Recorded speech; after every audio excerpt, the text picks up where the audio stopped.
What is up, you guys? Welcome back to my channel, Anthony Makes Videos. I'm Anthony, of course. We're in the middle of the differential geometry stream arc. So today's video is going to be yet another episode where I read from Differential Geometry by Erwin Kreisig. In the past 10 videos or so, I've finished reading one chapter, which was on the theory of curves, chapter 2 from this book.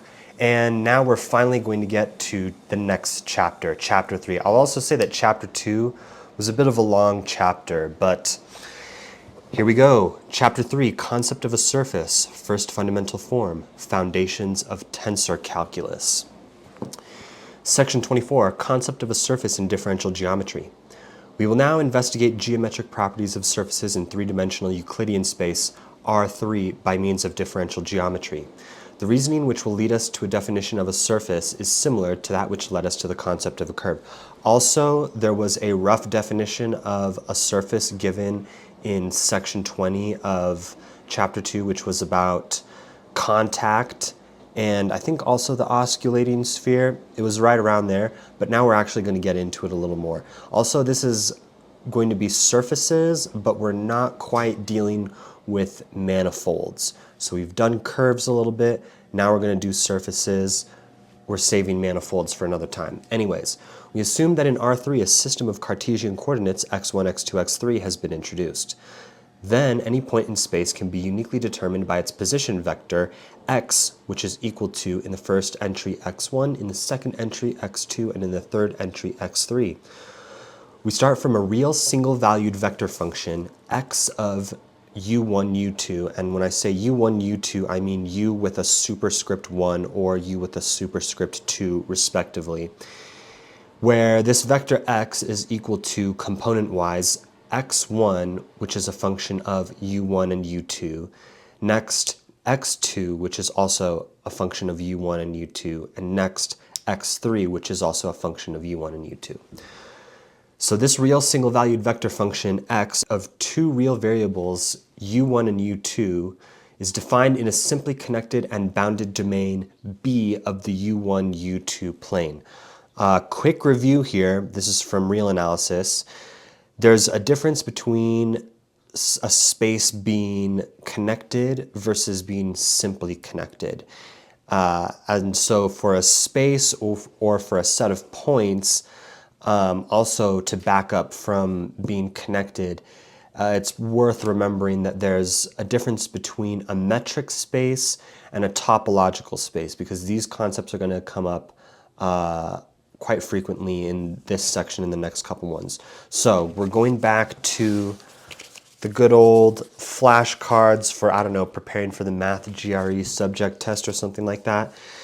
Not that I've ever done that. And so we have metric space, and the definition is a set E together with a rule which associates with each pair of points P or Q in E, the set, associates a real number d of P and Q, which d stands for distance, such that this distance function, or this metric, has the following four properties. Property 1 is that the distance between P and Q is greater than or equal to 0 for all such points P and Q in the set E. The second property is that this distance is equal to 0 if and only if P and Q are the same point, that is, P and Q are equal.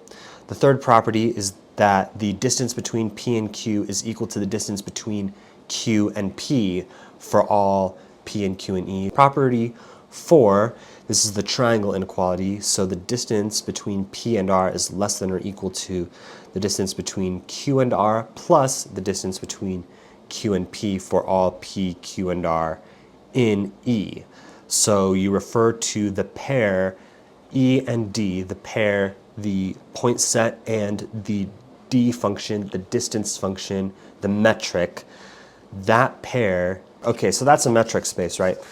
We also have a flashcard for topological space. What is a topological space? It is a set of points and a set of neighborhoods for each point satisfying a set of axioms, namely, you can have supersets of neighborhoods, you can have intersections of neighborhoods.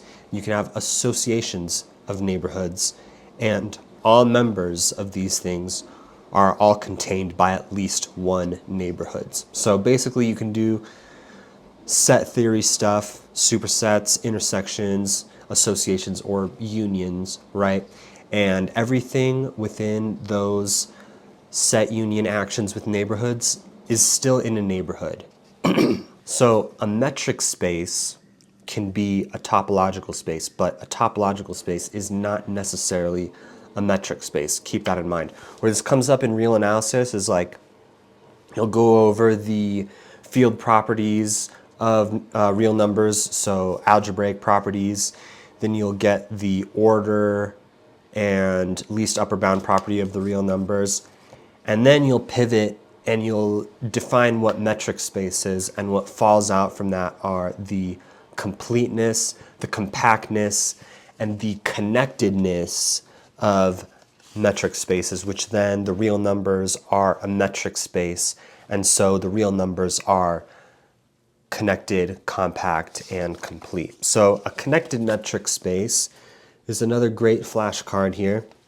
So we have a metric space, E, is a connected metric space if the only subsets of E which are both open and closed are E, the entire set, and the null set. So those are the only subsets which are both open and closed within that metric space.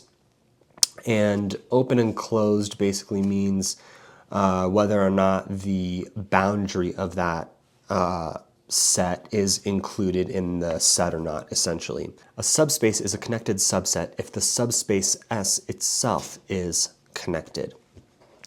So that's what connected means for a metric space, which then I would say that when it's referring to subsets here and whether they're open and closed, that's basically the language of neighborhoods. And so that's inherently a topological characteristic of metric spaces, which then you can drag over to real numbers if you'd like. But like I said, that kind of connected is different from simply connected. So a metric space X is simply connected if it is path connected and any loop in X defined by lowercase f, which is from S1 to X, where S1 is the unit circle. F, lowercase f, can be contracted to a point, and there exists a continuous map, uppercase F, from D2 to X, where D2 is the closed unit disk, such that capital F, restricted to S1, the unit circle, is lowercase f. And the unit circle and closed unit disk, this is all, of course, in the Euclidean plane. So, by the real single-valued vector function of two real variables, u1 and u2, to any point u1, u2 of B, there's associated a point of R3 with position vector x of u1 and u2.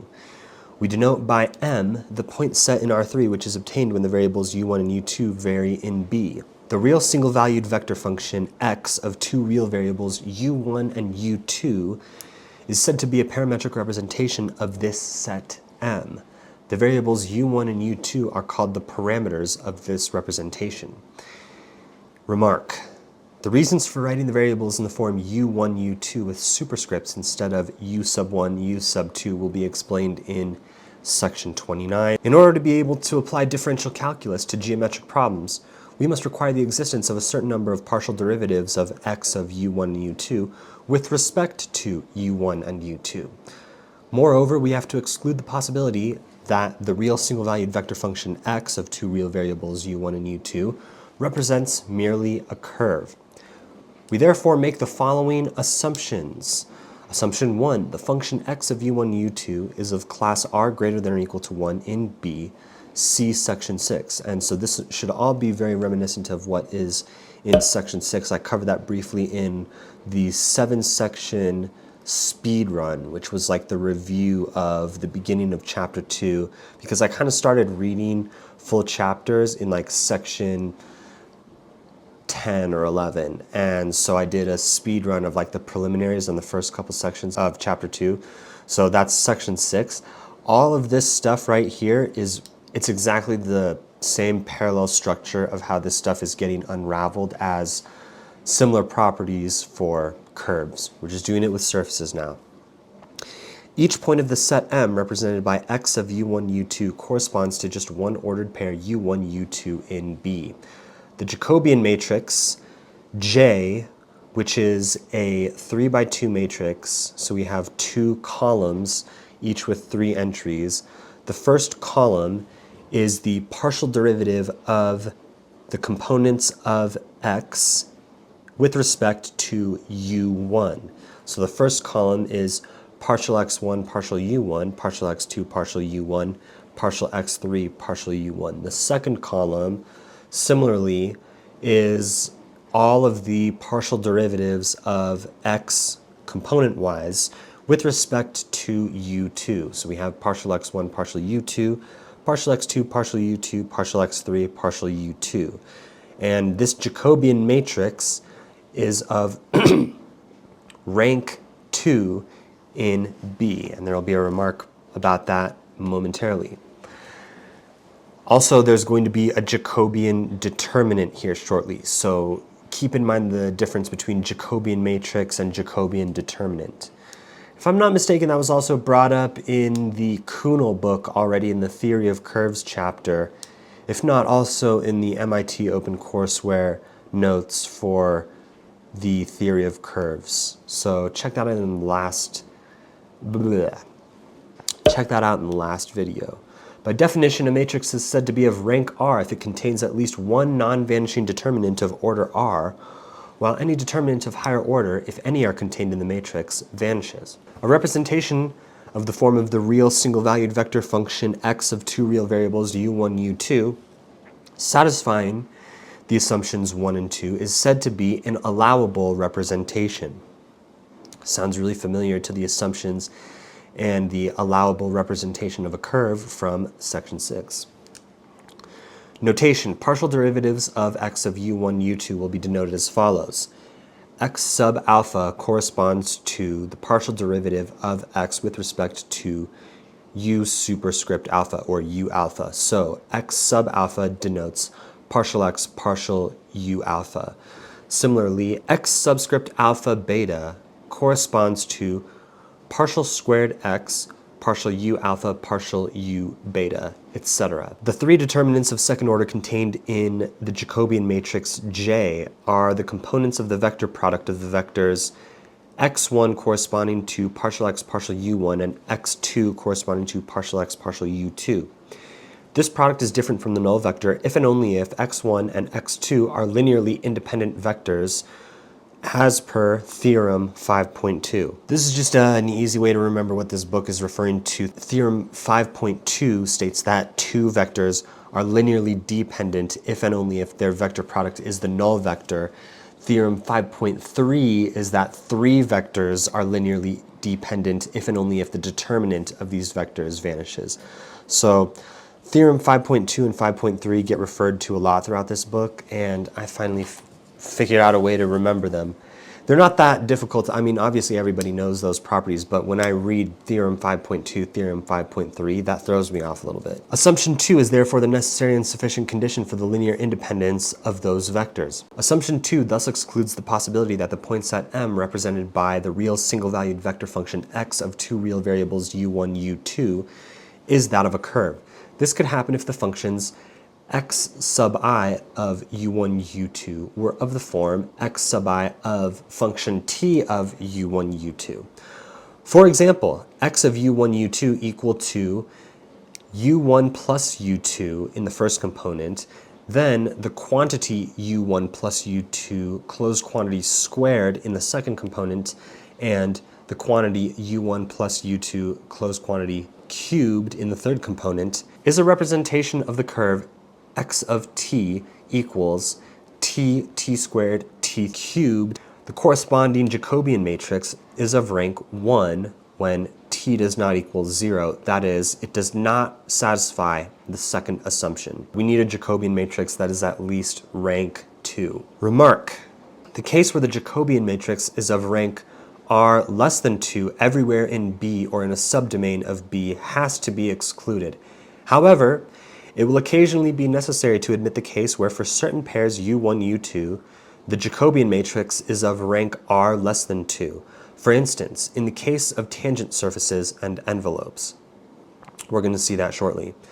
The corresponding points of M are called singular points with respect to the representation. They are called singular points of M if they are singular with respect to every allowable representation of M. Simple examples will be given in the following section. Assumption 2, that the Jacobian matrix has to be at least rank 2, enables us to solve locally for U1, U2 a suitable pair of the three functions x sub I of U1, U2. Then we can represent one of the quantities x sub I as a function of the two others. If the determinant of the first two rows of the Jacobian matrix is different from 0 in a certain subdomain B prime of B, then U1 and U2 can be represented as functions of x1 and x2. Namely, U1 equals phi of x1, x2, U2 equals psi of x1, x2. By inserting this into the real single-valued vector function x of two real variables U1, U2, we obtain a representation of the form x3 equals capital F of x1, x2, valid in B prime. Now, the real single-valued vector function x of two real variables U1, U2 is not the only possibility of a parametric representation of the point set M. By imposing a transformation U alpha, namely U superscript alpha, U alpha equals the function U alpha of U superscript 1 over bar and U superscript 2 over bar. So the over bar is over the U, and then U over bar has the superscripts 1 and 2 respectively. I might just refer to that as, but this representation of U alpha for alpha equals 1 and 2 is a transformation that we impose, and by thus we obtain a new parametric representation x of U over bar 1, U over bar 2 of M. Of course, we will require that this representation satisfies the assumptions 1 and 2 for an allowable representation of a surface. We therefore make the following further assumptions. Assumption 0 star. The functions U alpha are defined in a domain B over bar such that the corresponding range of values includes the domain B. See the real single-valued vector function x of two real variables U1 and U2 and its requirements stated earlier. Assumption 1 star. The functions for the transformation U alpha are of class R greater than or equal to 1 everywhere in B over bar. This transformation is a one-to-one transformation. Assumption 2 star. The Jacobian capital D, which is equal to partial U1, U2, partial U over bar 1, U over bar 2, is equal to the following determinant. This is a 2 by 2 determinant. In the first column, we have the partial derivatives of U1 and U2 with respect to U over bar 1. So the first column is partial U1, partial U over bar 1, partial U2, partial U over bar 1. Then the second column is similarly the partial derivatives with respect to U over bar 2 of then U1 and U2. So we have in the second column of this 2 by 2 determinant partial U1, partial U over bar 2, partial U2, partial U over bar 2. So this Jacobian determinant, capital D, of the transformation U alpha is different from 0 everywhere in B over bar. A transformation of this form, this parametric transformation by the function U alpha, satisfying these conditions is said to be an allowable coordinate transformation. A transformation of the form U alpha, such a parametric transformation satisfying these conditions is said to be an allowable coordinate transformation. Remark, as is well known, the conditions that the transformation U alpha be one-to-one and that its Jacobian be different from 0 are independent of each other. For example, U1 equals e to the exponent u over bar 1, then times cosine of u over bar 2, and u2 equal to e to the exponent u over bar 1, then times sine of u over bar 2, is a transformation which, when considered for all values of u over bar 1, u over bar 2, is not one-to-one, but whose Jacobian determinant, capital D, equal to the determinant of, in the first column, we have e to the exponent u over bar 1 times then cosine u over bar 2, then e to the exponent u over bar 1, then times sine of u over bar 2. Then in the second column, we have negative e to the u over bar 1 times then sine of u over bar 2. And then finally, e to the exponent u over bar 1, then times cosine of u over bar 2. This determinant, capital D, Jacobian determinant, is equal to e to the exponent 2 times u over bar 1. And this Jacobian determinant is different from 0 everywhere in the u over bar 1, u over bar 2 plane. The transformation u1 equals u over bar 1 cubed and u2 equals u over bar 2 is one-to-one everywhere in the real u over bar 1, u over bar 2 plane, but its Jacobian determinant, d equal to the determinant along its diagonal, it is 3 times the square of u over bar 1, and then 1. Everywhere else, it's 0. And so it's a 2 by 2 determinant. It has everywhere 0 except for its diagonal, so it's just those two entries. But this Jacobian determinant is equal to 3 times the square of u over bar 1. And this Jacobian determinant vanishes at every point of the u over bar 2 axis. So everywhere that u over bar 1 equals 0. Remark, the point set M determined by the real single-valued vector function x of two real variables u1, u2 can, in general, also be represented by an implicit function, namely capital G of x1, x2, x3 equals 0. Now, if this implicit function g equal to 0 is of class r greater than or equal to 1, and if in a neighborhood u of a certain point of M, at least one of the three first partial derivatives of g is different from 0, then this implicit function g can be solved for one of the three variables in u, and this variable can be introduced as an independent variable.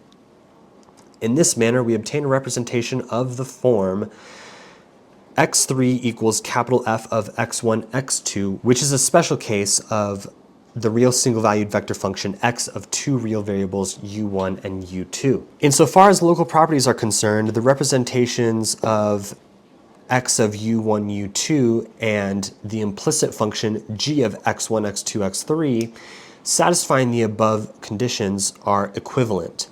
By means of the allowable parametric transformations u alpha, we may classify the allowable representations given by the real single-valued vector functions we've been describing into equivalence classes.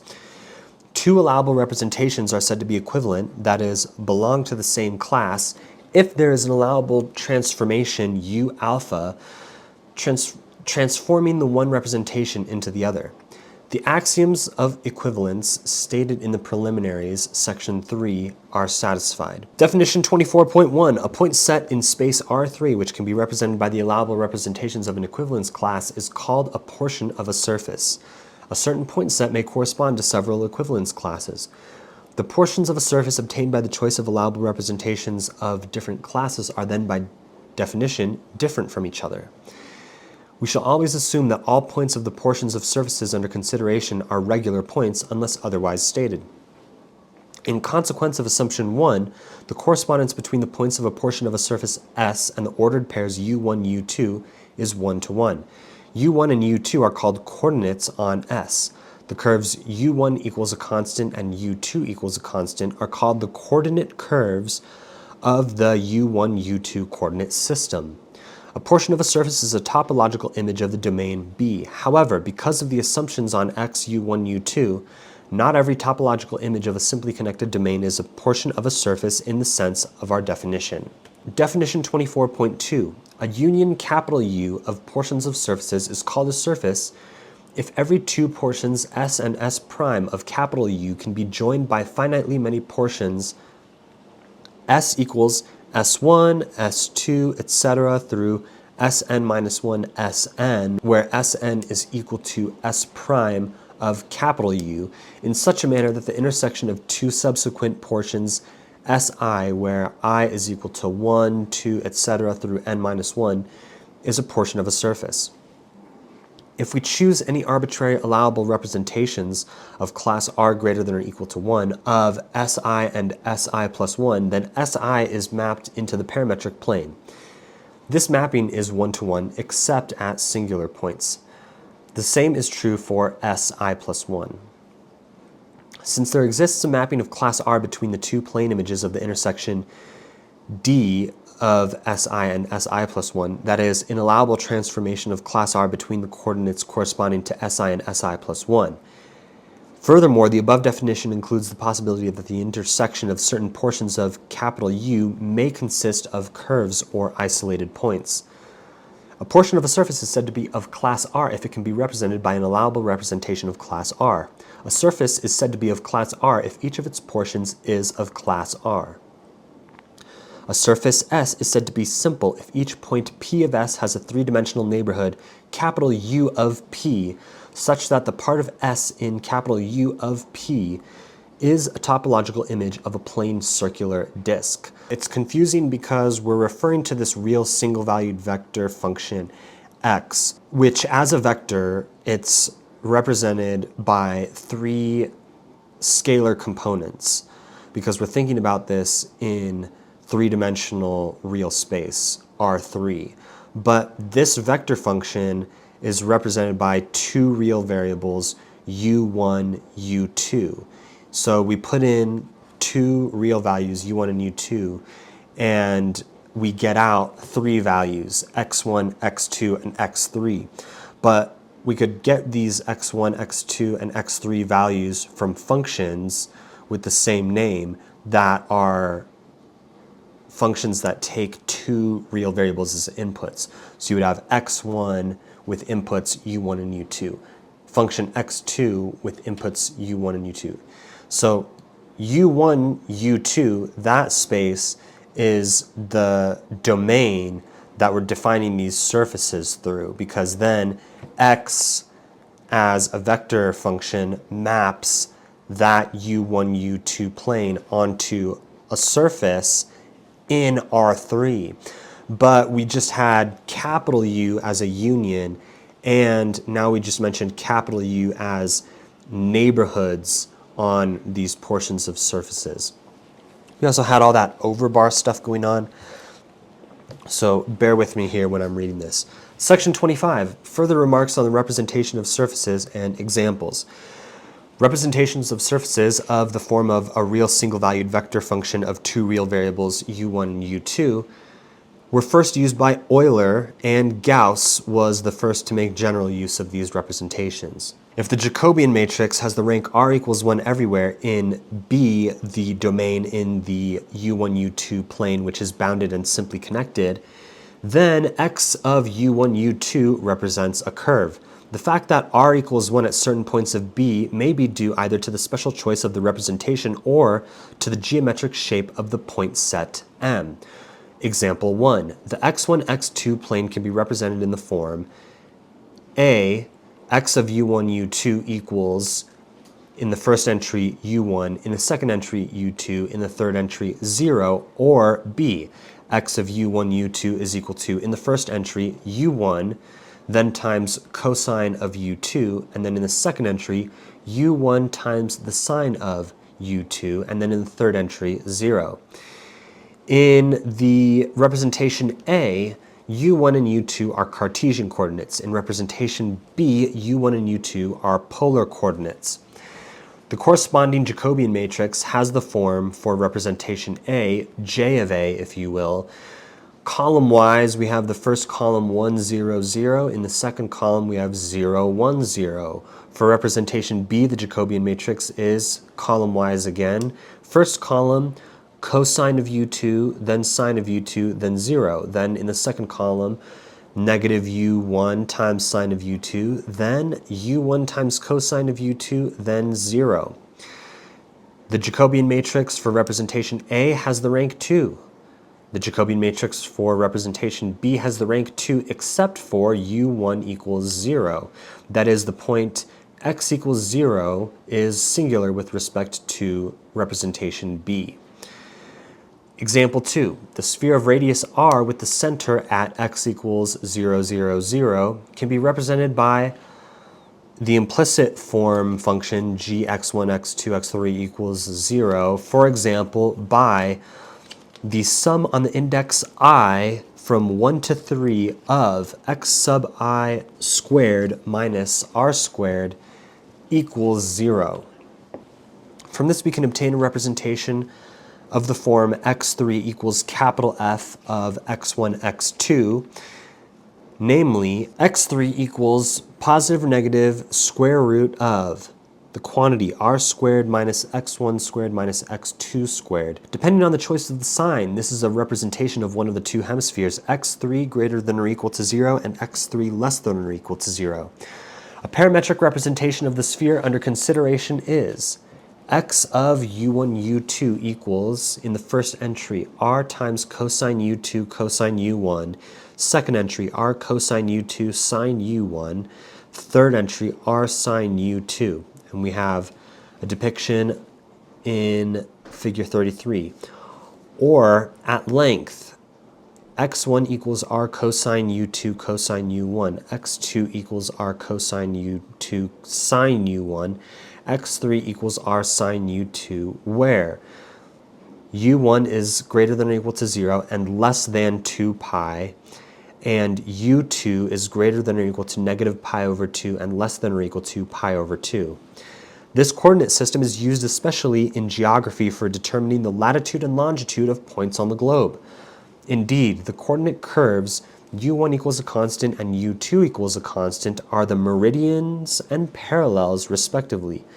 The equator is given by u2 equals 0 and the poles by u2 equals positive or negative pi over 2. At the poles, the corresponding Jacobian matrix J equals column-wise negative r cosine u2 sine u1, r cosine u2 cosine u1, 0, and then the next column is negative r sine u2 cosine u1, negative r sine u2 sine u1, r cosine u2 is of rank 1. That is to say, these points are singular with respect to the polar representation just given.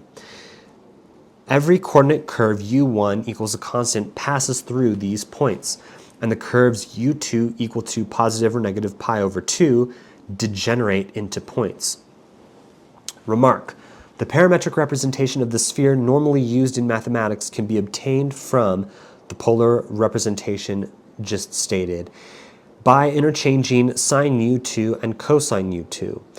In later investigations of mappings of the globe, the previous polar representation will be convenient. Example 3.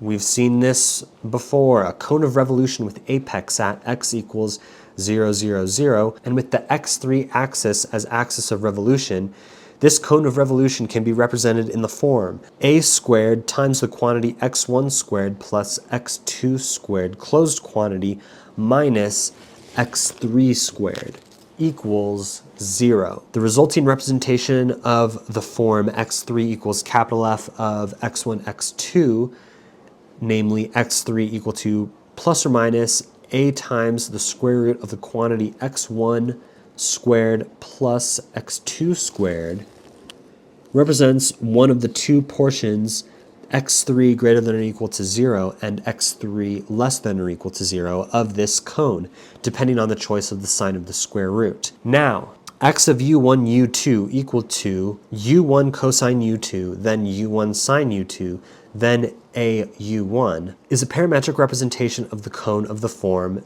of a real single-valued vector function of two real variables u1, u2.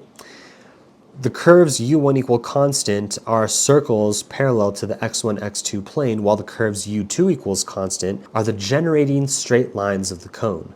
The corresponding Jacobian matrix, J, where column-wise is given by cosine u2 sine u2a, and then negative u1 sine u2, and then u1 cosine u2, and then 0, is of rank 1 at u1 equals 0.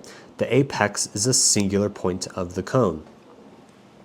Problem 25.1. What types of surface are determined by the following representations? 25.1. A. X of u1, u2 equals 0, then u1, then u2. This is a representation of the x2, x3 plane. Since the corresponding Jacobian matrix given column-wise by 0, 1, 0, and then 0, 0, 1 is rank 2, the representation is allowable for every value of u1, u2. B, we have x of u1, u2 given by u1 plus u2, then u1 plus u2, and then u1. Well, this is a representation of the plane passing through the x3 axis and intersecting the x1, x2 plane along the line x1 equals x2. The corresponding Jacobian matrix is of rank 2. C, we have x of u1, u2 equal to a cosine u1, and then a sine u1, and then u2. This is a representation of the cylinder of revolution, which has radius a and the x3 axis as axis of revolution. The corresponding Jacobian matrix given column-wise by negative a sine u1, then a cosine u1, then 0, and then the second column 0, 0, 1 is of rank 2. Next we have problem 25.2.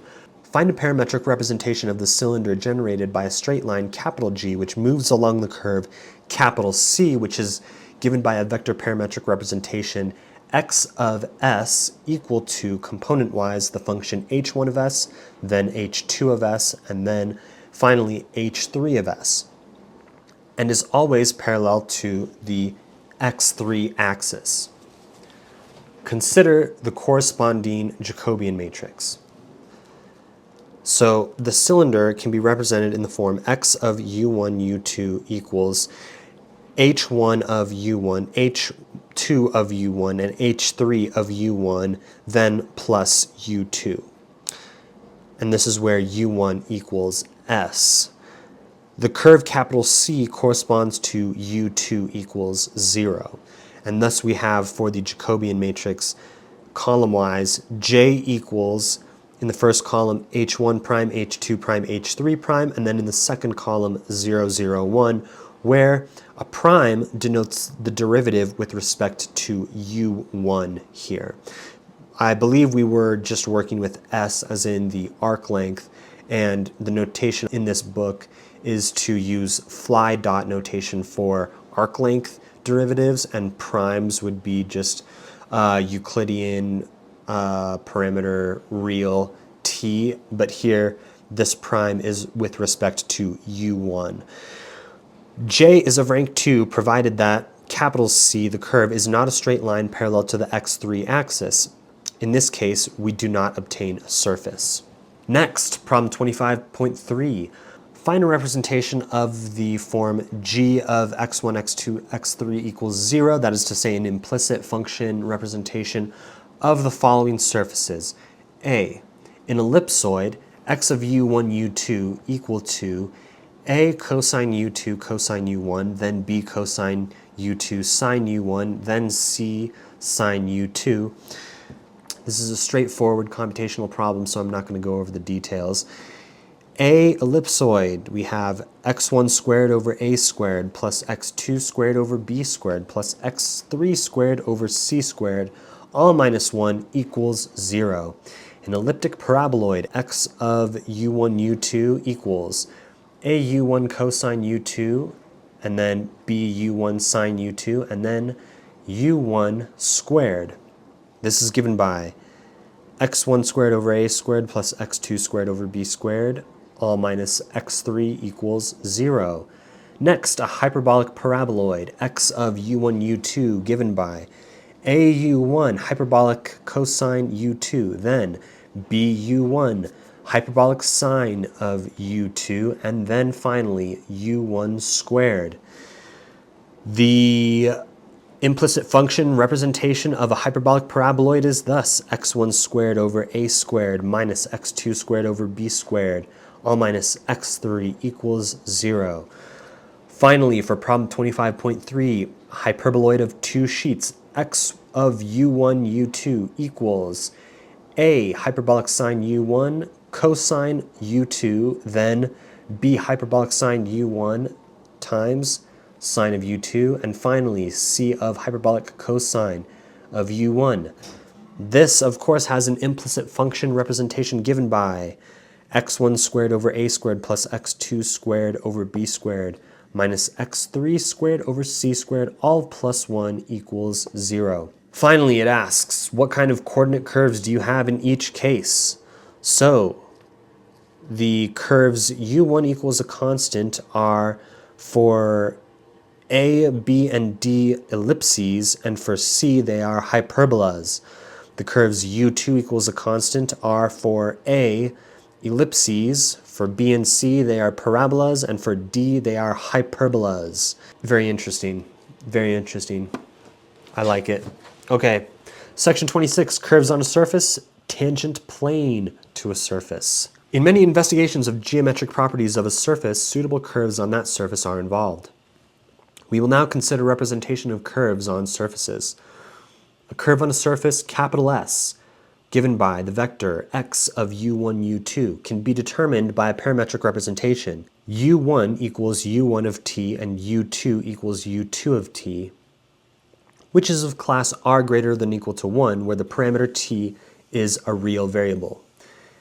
Indeed, when inserting these transformations by u1 and u2 in the representation x of u1, u2 of capital S, we obtain a representation of the form given in 6.1, which is where the vector x of t, such that t is greater than or equal to a, less than or equal to b, t is in the interval I, which is a subset of the real numbers. This is from section 6, of course. We assume that this representation satisfies the assumptions 1 and 2 from section 6, namely that we have that not all of the derivatives vanish at all of these points within the interval I, and so on and so forth. The element of arc of a curve on a surface will be considered in the next section. We will sometimes also represent curves on surfaces in the form u2 equals u2 of u1, or in the form function h of u1 and u2 equals 0. Example, a cylinder of revolution capital S, whose axis of revolution is the x3 axis of the coordinate system in space, can be represented in the form x of u1, u2 equal to r cosine u1, r sine u1, and finally u2. The generating straight lines, capital G of capital S, considered as curves on capital S, can be represented in the form u1 equals a constant. The variable u2 plays the role of a parameter on each of those lines.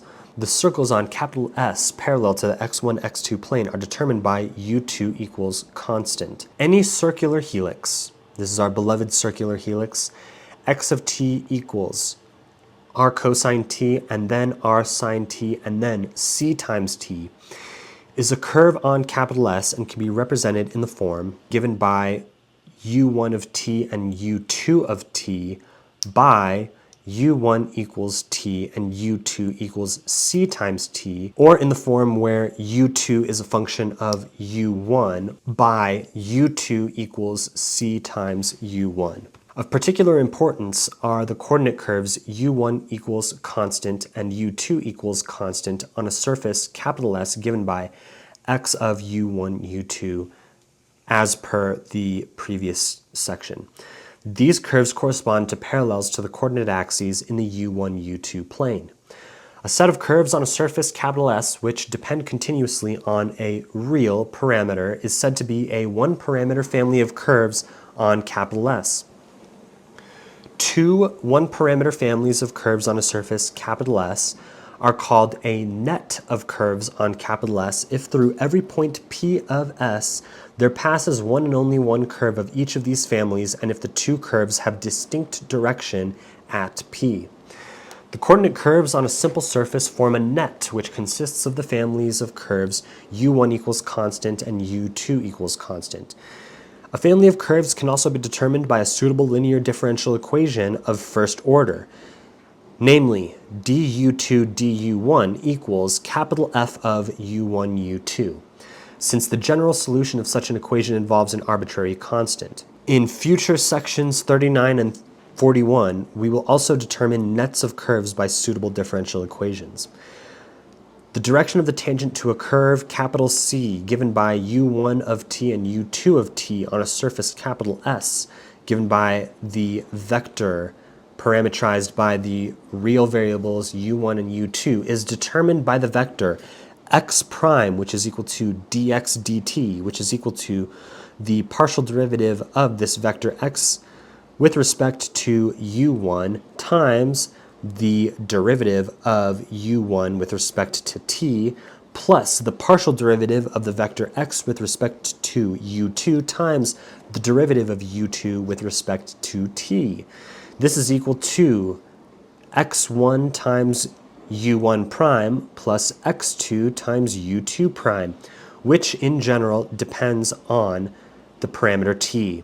The vector x prime is a linear combination of the vectors x1 and x2, which are tangential to the coordinate curves passing through the point P on S under consideration. We assume that P is a regular point of S, that is, the vectors x1 and x2 are linearly independent. See the previous section. These vectors span a plane capital E of P called the tangent plane at P to the surface capital S. Obviously, E of P contains the tangent to any curve on S at P passing through this point, and this is shown in figure 35. The tangent plane E of P can be represented in the form y of q1 q2, which is equal to the vector x plus q1 times vector x1 plus q2 times the vector x2, where the cross product of x1 and x2 is non-vanishing. q1 and q2 are the coordinates of the points of the tangent plane E of P. Obviously, the position vector x of P depends on P only while the vectors x1 and x2 depend on P, as well as on the choice of the coordinates u1, u2 on S. That is, if P is a fixed point on S and the coordinates u1, u2 have been chosen in a certain manner, the vectors involved in y of q1, q2 are uniquely determined. P is the origin of the q1, q2 coordinate system, and see figure 35, which is on the screen now if it isn't already. Since the vector y minus x lies in the plane E of P, the tangent plane, the vectors y minus x, x1, and x2 are linearly dependent. We can therefore represent the tangent plane E of P also in the form given by the determinant column-wise given by y minus x, then x1, then x2, and this determinant then being equal to 0. And this is per Theorem 5.3, which is that three vectors are linearly independent if and only if the determinant vanishes.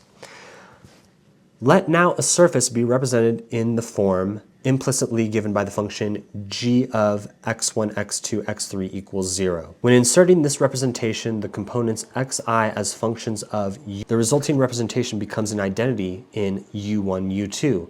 Therefore, the partial derivatives with respect to u1 and u2 vanish. Namely, the partial derivative of this capital G function with respect to u alpha is equal to the partial derivative of the function capital G with respect to x1 times the partial derivative of x1 with respect to u alpha plus the partial derivative of capital G with respect to x2 times the partial derivative of x2 with respect to u alpha plus the partial derivative of capital G with respect to x3 times the partial derivative of x3 with respect to u alpha, where alpha is either 1 or 2, multiplying the first of these equations by partial x3 partial u2, the second by partial x3 partial u1, and subtracting the relations thus obtained, we find partial capital G partial x1 times the quantity partial x1 partial u2 times partial x3 partial u1 minus partial x1 partial u1 times partial x3 partial u2 closed quantity plus partial capital G partial x2 times the quantity partial x2 partial u2 times partial x3 partial u1 minus partial x2 partial u1 times partial x3 partial u2 closed quantity all equals 0. The analogous relation between partial capital G partial x1 and partial capital G partial x3 can be similarly obtained. The two relations together show that the quantities partial capital G partial xi are proportional to the subdeterminants taken with a suitable sign, corresponding to the elements yi minus xi of the determinant representation of the tangent plane.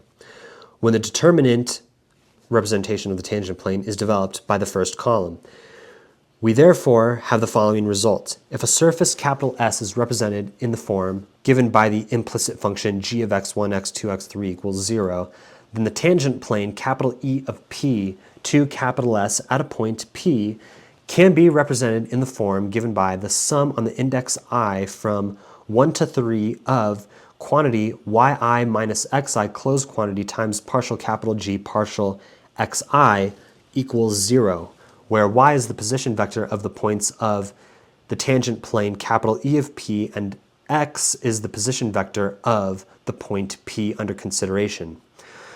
Furthermore, we see from this sum that the vector entry-wise, the partial derivatives of capital G with respect to x1, x2, and then x3 is orthogonal to the tangent plane capital E of P. Moving along, section 27, the first fundamental form, concept of Riemannian geometry and summation convention.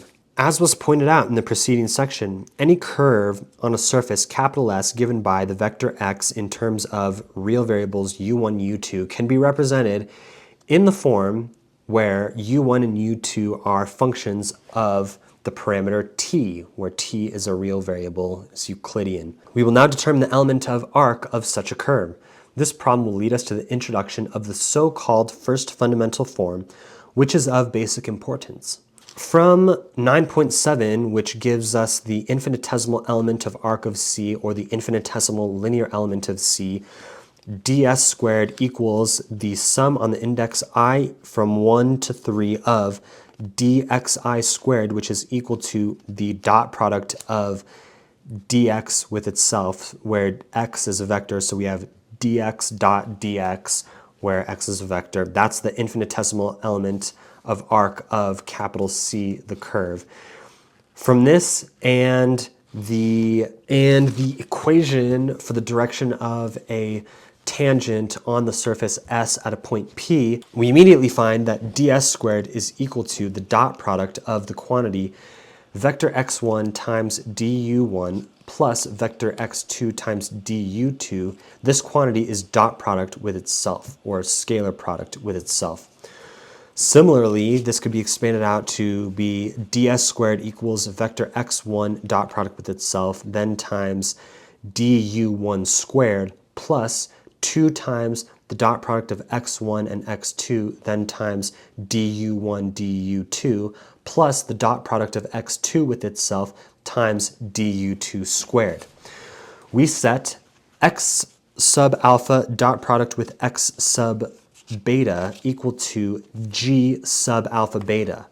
That is, the dot product of vector x1 with itself is given by g sub 1, 1. The dot product of x1 with x2 is given by g sub 1, 2. The dot product of x2 with x1 is given by g sub 2, 1, and the dot product of x2 with x2 is given by g sub 2, 2.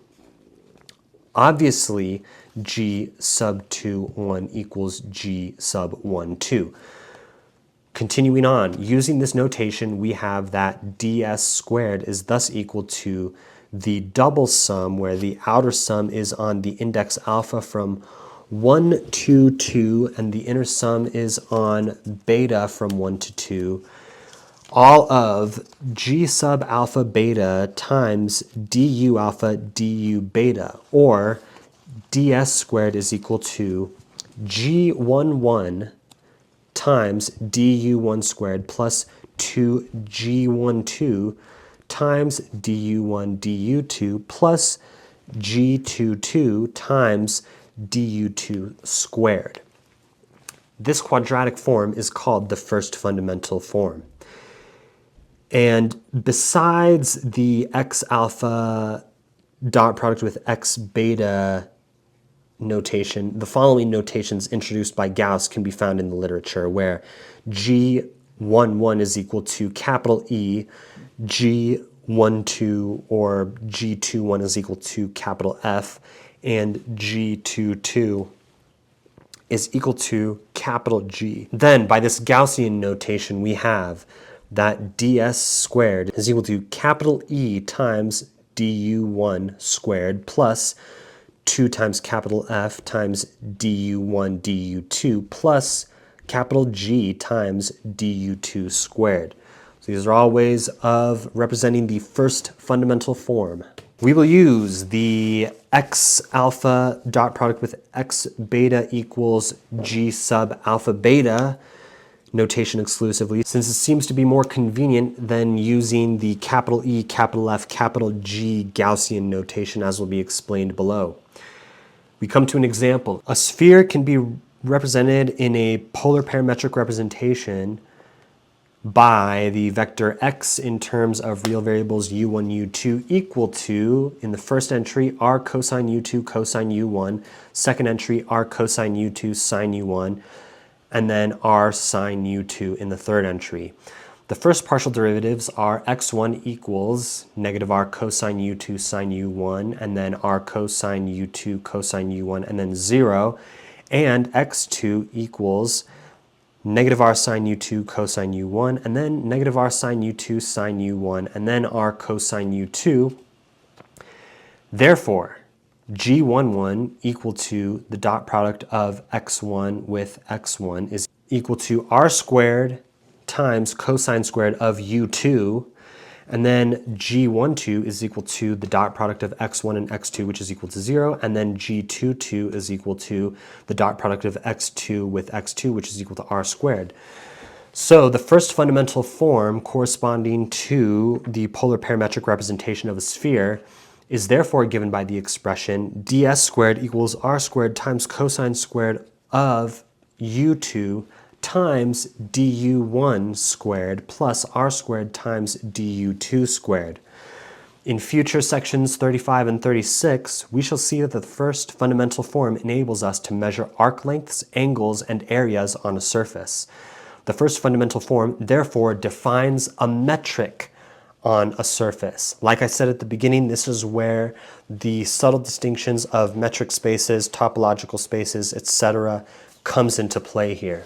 We mentioned that the coefficients g sub alpha beta are the components of a tensor, which is called metric tensor or fundamental tensor. The concept of a tensor will be defined in a future section, section 30. A metric, which is defined by a quadratic differential form, is called a Riemannian metric.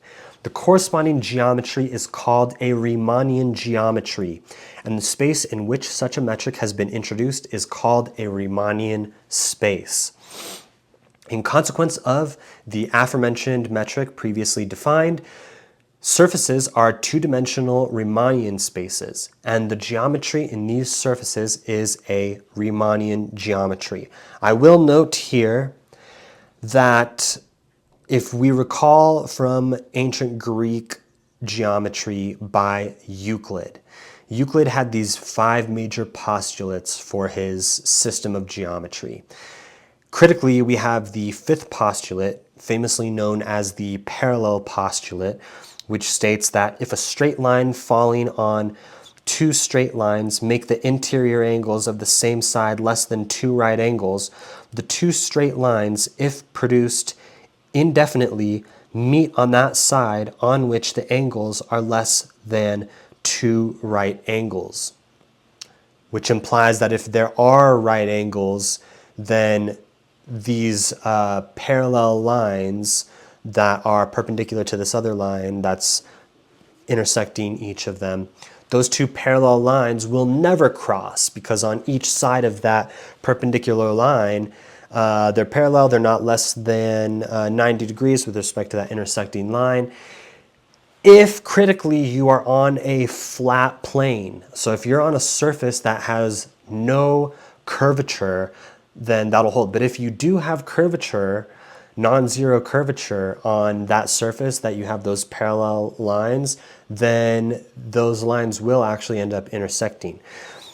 This basically means that Riemannian geometry, which I just brought in here, is technically non-Euclidean geometry, because Riemannian geometry completely rejects the validity of this Euclid's fifth parallel postulate, and furthermore it modifies the second Euclidean geometric postulate, which is namely that you can produce or extend a finite straight line continuously in a straight line.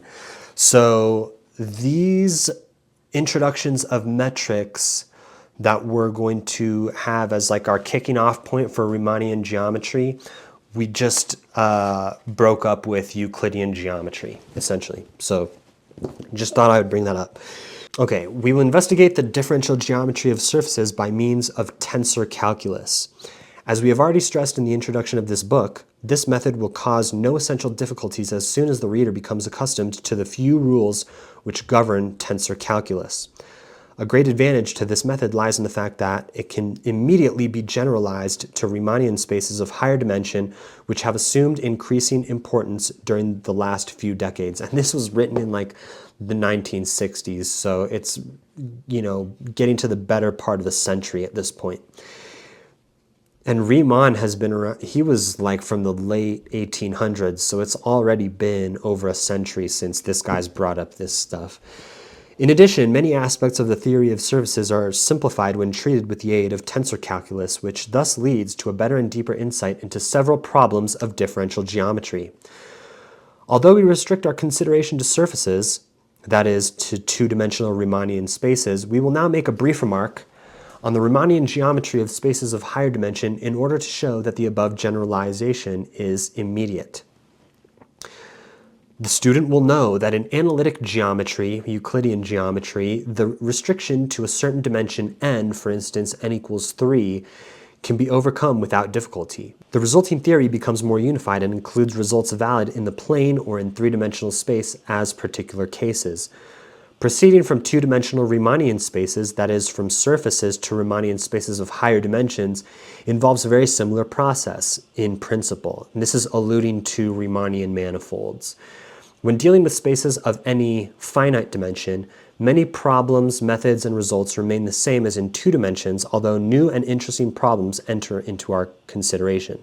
In the general case of n dimensions, we have to introduce n real coordinates, u1, u2, etc. through un, and in order to obtain a Riemannian space, we must introduce a metric defined by a quadratic differential form, namely ds squared equals the double sum where the outer sum is on the index alpha from 1 to n and the inner sum is on the index beta from 1 to n, all of the summand g sub alpha beta times du alpha du beta. In the particular case n equals 2, this quadratic differential form is identical to that which we investigated when we were solely working in three-dimensional real space. Without loss of generality, we may assume the coefficients g sub alpha beta to be symmetric, as is the case on surfaces, that is, g sub alpha beta equals g sub beta alpha, where alpha and beta equals 1, 2, etc. through n. The assumption that the quadratic differential form above is positive definite, which we will investigate further in the next section, may be omitted. For example, this is done in the theory of relativity for physical reasons. In many investigations, tensor calculus will enable us to simplify the formalism to a great extent. No previous knowledge is assumed since the whole calculus will be developed here, at least insofar as it will be required for our investigations. We will now introduce an essential simplification in the notation of formulae. In the course of our investigations, multiple summations will occur very often. In order to make formulae of this type more manageable, we introduce the following convention, which is generally used in Riemannian geometry. Summation convention. If, in a product, a letter figures twice, once as superscript and once as subscript, summation must be carried out from 1 to 2 with respect to this letter.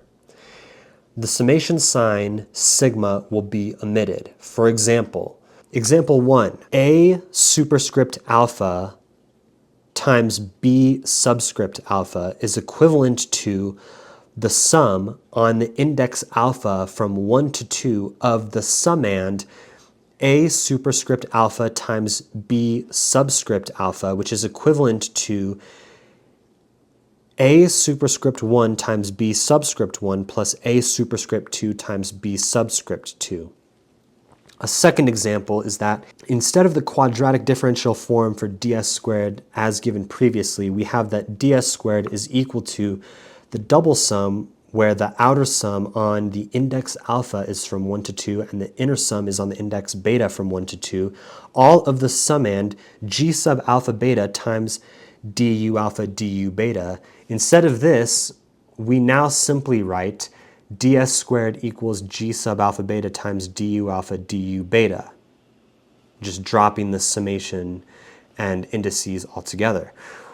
Third example, we have C superscript gamma omega times D subscript alpha omega is equivalent to the sum on the index omega from 1 to 2 of the summand C superscript gamma omega times D subscript alpha omega is equivalent to just simply C superscript gamma 1 times D subscript alpha 1 plus C superscript gamma 2 times D subscript alpha 2.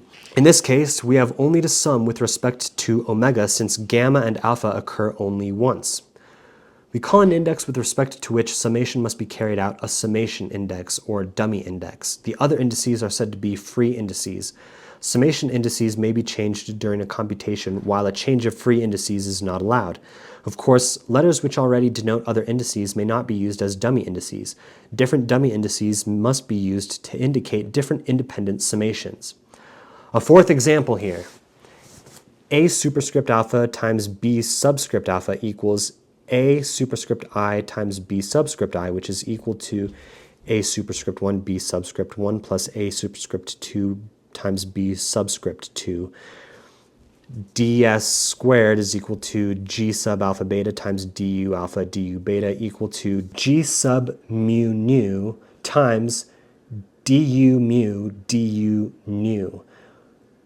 Furthermore, A superscript alpha B subscript alpha plus A superscript gamma times C subscript gamma equals A superscript alpha times the quantity B sub alpha plus C sub alpha, closed quantity. In expressions of the form partial U over bar beta, partial U alpha, and X sub alpha equals partial X, partial U alpha, etc., alpha will be considered as subscript. For example, partial X, partial U alpha times du alpha ds equals partial X, partial U1 times du1 ds plus partial X, partial U2 times du2 ds. Man, all right, now we've got some problems here. Determine the first fundamental form of a plane with respect to polar coordinates.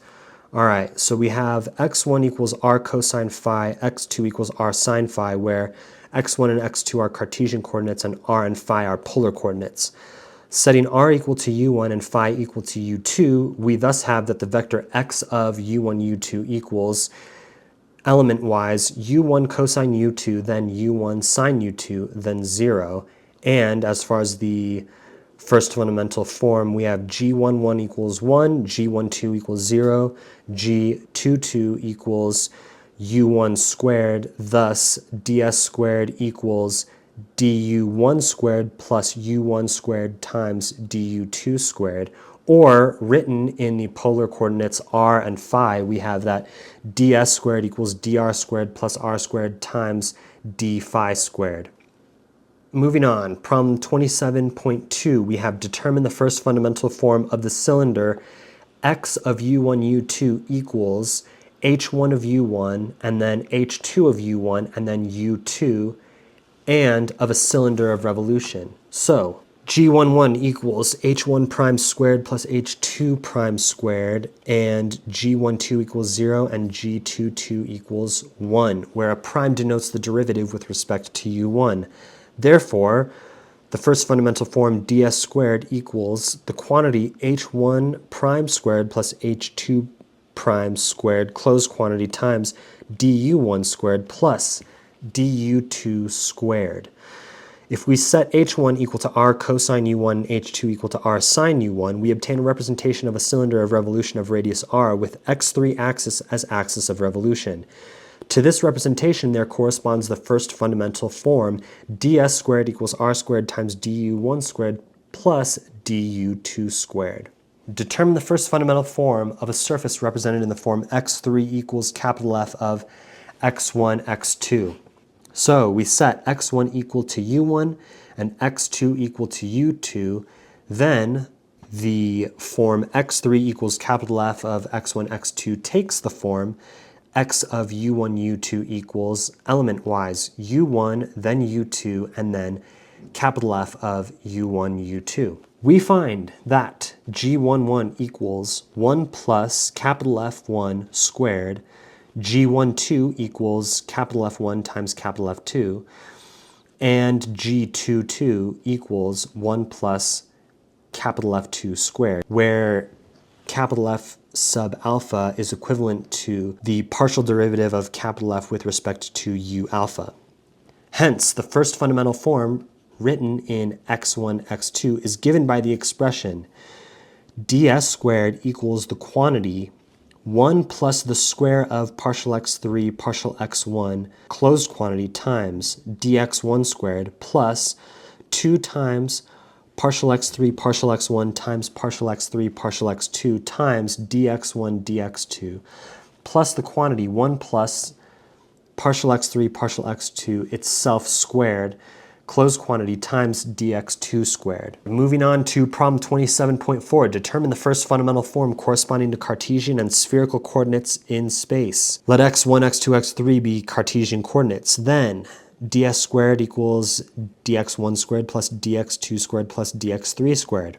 Setting x1 equal to u1 cosine u2 cosine u3, and x2 equal to u1 cosine u2 sine u3, and x3 equal to u1 sine u2. We thus obtain spherical coordinates u1, u2, u3, and from the relation of ds squared related to x1, x2, and x3, it follows that ds squared is equal to the sum on the index alpha from 1 to 3 of then the quantity of the sum on the index beta from 1 to 3 of the summand partial x alpha partial u beta times du beta closed quantity squared is equal to du1 squared plus u1 squared times du2 squared plus u1 squared times cosine squared of u2 times du3 squared. And now we are at section 28, properties of the first fundamental form. And now we are at section 28,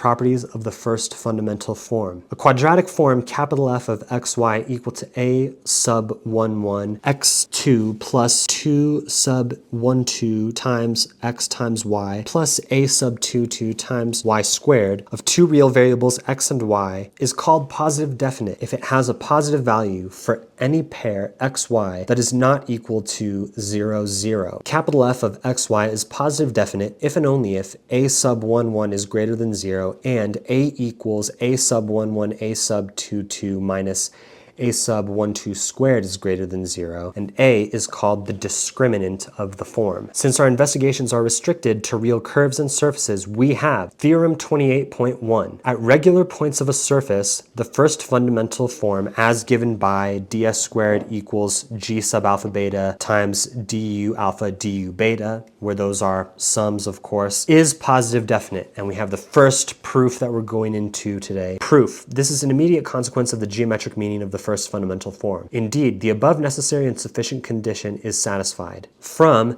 x sub alpha dot x sub beta equals g alpha beta, we have that g11 is greater than 0. In order that the Jacobian matrix be of rank 2, the sum of the squares of the second order determinants contained in the Jacobian matrix must be positive, namely the quantity partial x1 partial u1 times partial x2 partial u2 minus partial x2 partial u1 times partial x1 partial u2 closed quantity squared plus quantity partial x2 partial u1 times partial x3 partial u2 minus partial x3 partial u1 times partial x2 partial u2 closed quantity squared plus quantity partial x3 partial u1 times partial x1 partial u2 minus partial x1 partial u1 times partial x3 partial u2 closed quantity squared is greater than 0. As can be easily verified, this sum is the discriminant of g of the first fundamental form, namely g equals the determinant of g sub alpha beta, which is equal to the determinant which element-wise is given by g11, g21, and then second column g12, g22. This determinant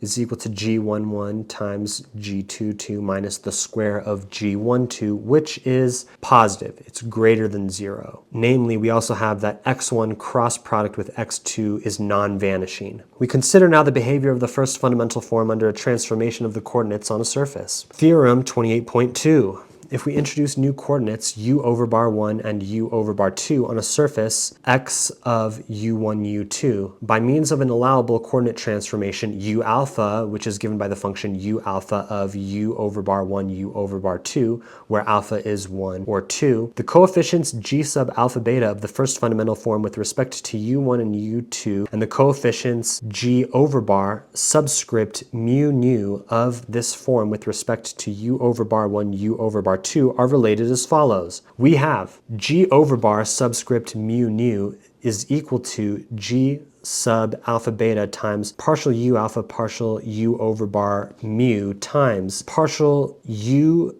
beta partial u over bar mu. And conversely, g sub alpha beta is equal to g over bar subscript mu nu times partial u over bar mu partial u alpha times partial u over bar mu partial u beta. The proof of this equivalence of transformations is given as follows. The element of arc has a geometric meaning which is independent of the choice of the coordinates on the surface and is therefore an invariant with respect to transformations of these coordinates. We have that du alpha is equal to partial u alpha partial u over bar mu times du over bar mu, where alpha is 1 or 2. If we insert this in ds squared equals g sub alpha beta du alpha du beta, we obtain that ds squared is equal to g over bar sub mu nu times d over bar mu d over bar nu, where g over bar sub mu nu is given by the above transformation in Theorem 28.2. The inverse u over bar alpha equal to u over bar alpha of u1, u2, where alpha is 1 or 2, of the above transformation exists and is of the same class, see the previous section 24. Therefore, the partial derivatives partial u over bar alpha partial u beta exist. This fact enables us to prove that the converse relation between g and g over bar is in the same way as we have just shown. We consider finally the transformation behavior of the discriminant g of the first fundamental form. Theorem 28.3. If the coordinates u1, u2 undergo an allowable transformation, u alpha equals u alpha of u over bar 1, u over bar 2, and alpha is either 1 or 2, then g over bar is equal to capital D squared times g, and g is equal to capital D d over bar squared times g over bar, where g over bar is the discriminant of the first fundamental form with respect to the coordinates u over bar 1 and u over bar 2, and the determinants capital D and capital D over bar are given as follows. Capital D is partial of u1, u2 over partial u over bar 1, u over bar 2, which is this 2 by 2 determinant where column-wise we have in the first column the partial derivatives of the components u1 and u2 with respect to u over bar 1, and then in the second column we have the components u1 and u2. We have their partial derivatives taken with respect to u over bar 2. So, and likewise for capital D over bar, we have that for that 2 by 2 determinant, its column-wise elements are given by the partial derivatives of the components u over bar 1 and u over bar 2 with respect to u1 in the first column and u2 in the second column respectively. So these determinants, capital D and capital D over bar, are the Jacobians of the coordinate transformation and of its inverse. The proof of this is given by, in consequence of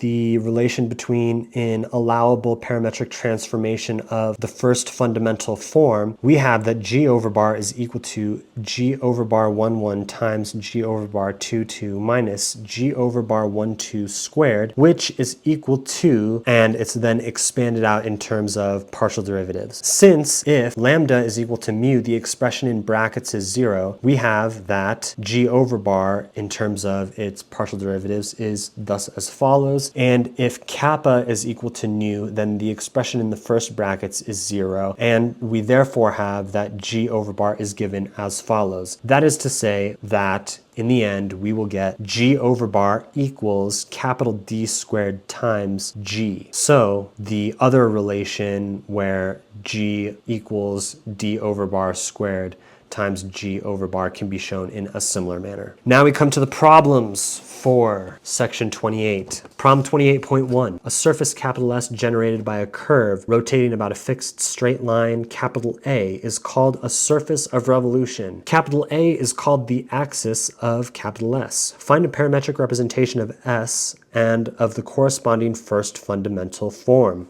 Okay, a surface of revolution S, which is not a cylinder as we saw in problem 27.2, can be locally represented in the form x of u1 u2 equals, element-wise, u2 times cosine of u1, and then u2 times cosine of u1, and then h of u2. This representation is allowable when u2 is greater than 0 and the derivative of h with respect to u2 is not infinite. That is to say, dh du2 is less than infinity, or that is at any point of the rotating curve capital C which does not lie on the axis A of S, or at which the tangent to capital C is not parallel to A. The curves u1 that are equal to a constant are called meridians, and the curves where u2 is equal to a particular constant are called parallels. The former are the curves of intersection of S and planes passing through the x3 axis. The latter are circles parallel to the x1, x2 plane. As far as the first fundamental form, we have ds squared is equal to u2 squared times du1 squared plus the quantity 1 plus dh du2 then squared closed quantity times du2 squared. Next problem, problem 28.2. A surface S is called a right conoid if it can be generated by a moving straight line capital G intersecting a fixed straight line capital G naught, so that capital G and capital G naught are always orthogonal. Find a parametric representation of a right conoid and determine the corresponding first fundamental form. We choose coordinates in space so that the straight line capital G naught coincides with the x3 axis. Then capital G is parallel to the x1, x2 plane, and a right conoid capital S generated by capital G can be locally represented in the form x of u1, u2 equals u2 cosine u1, and then u2 sine u1, and then h of u1. This representation is allowable at any point at which dh du1 is not infinite, and u2 squared plus dh du1 squared is greater than 0. The coordinate curves where u1 is a constant are straight lines. Each value of u1 corresponds to a certain position of capital G in space. Any coordinate line where u2 is a constant is the locus of all points of S which are at the same distance from capital G naught. We have, for the first fundamental form, ds squared equals the quantity u2 squared plus dh du1 squared closed quantity times du1 squared plus du2 squared. If in particular h is a linear function of u1, say that h is equal to c times u1 plus d, the corresponding right conoid is called a helicoid, which is shown in a future section, section 81. In this case, the curves u2 being a constant are circular helices. And now we move on to problem 28.3. Prove that if two coordinate transformations, say u over bar alpha equal to u over bar alpha of u1, u2, where alpha is 1 or 2, and u with 2 over bars beta of u over bar 1, u over bar 2, where beta is 1 or 2, are imposed successively, the discriminants g double over bar and g corresponding to the respective coordinates u double over bar beta and u alpha are connected by a relation of the form g over bar equals capital D squared g, and g is equal to capital D over bar squared times g over bar. So to prove this,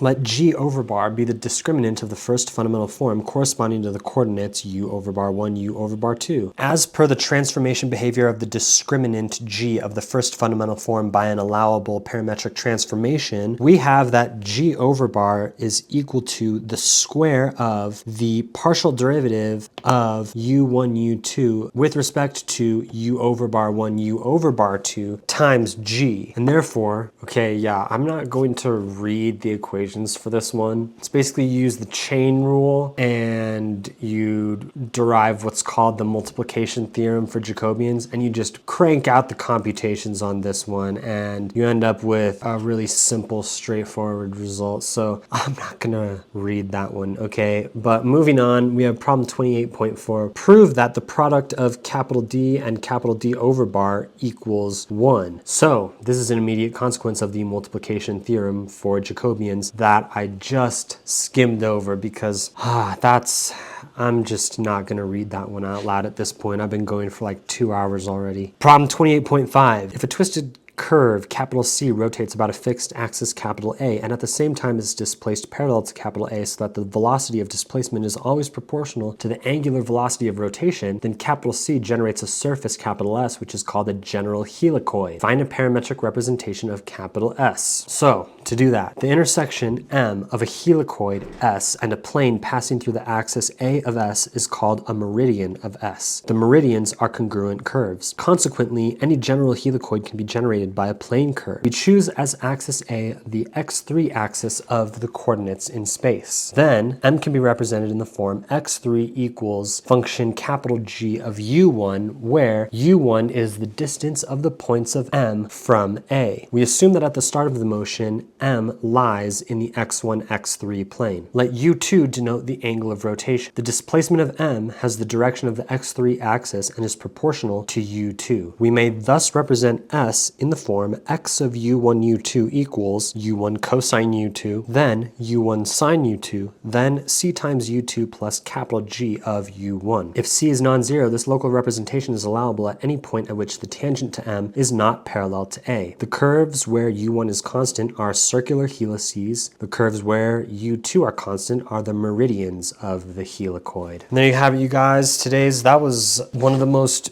brutal to read out loud, but we got through the concept of a surface and we introduced the first fundamental form. And the next one we're probably going to get into the foundations of tensor calculus. So hope you guys enjoyed it, and I'll see you in the next one. Peace.